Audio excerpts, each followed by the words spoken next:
முன்னேற்ற கழகத்தை அழிக்க வேண்டும் என்று நினைத்தவர்கள் எழுந்து போயிருக்கிறார்கள். திராவிட முன்னேற்ற கழகத்தை ஒழிக்க வேண்டும் என்று நினைத்தவர்கள் ஒழிந்து போயிருக்கிறார்கள்.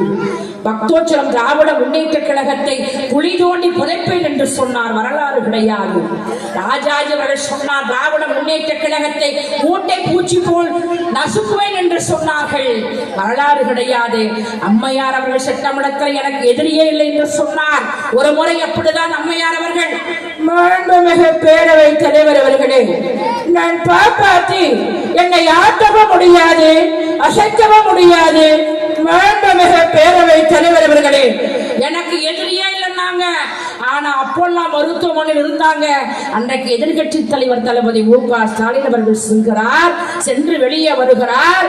பத்திரிகையாளர்கள் கேட்டார்கள், அம்மாவை பார்த்தீர்களா என்று கேட்டார்கள். அதற்கு சொன்னார் தலைவர் தளபதி மு.க. ஸ்டாலின், பார்த்தேன் என்று சொன்னவர்களை பார்த்தேன், ஆனால் எனக்கும் ஜெயலலிதா அவர்களுக்கும் பல கருத்து வேறுபாடுகள் இருக்கலாம், ஆனால் எனக்கும் முதலமைச்சர் ஜெயலலிதா அவர் சிங்கப்பூர் சிகிச்சைக்கு செல்ல வேண்டும் என்று சொன்னவர்களுடைய மாண்புமிகு தலைவர் தளபதி மு.க. ஒரு கவிஞன் குறையை பார்த்து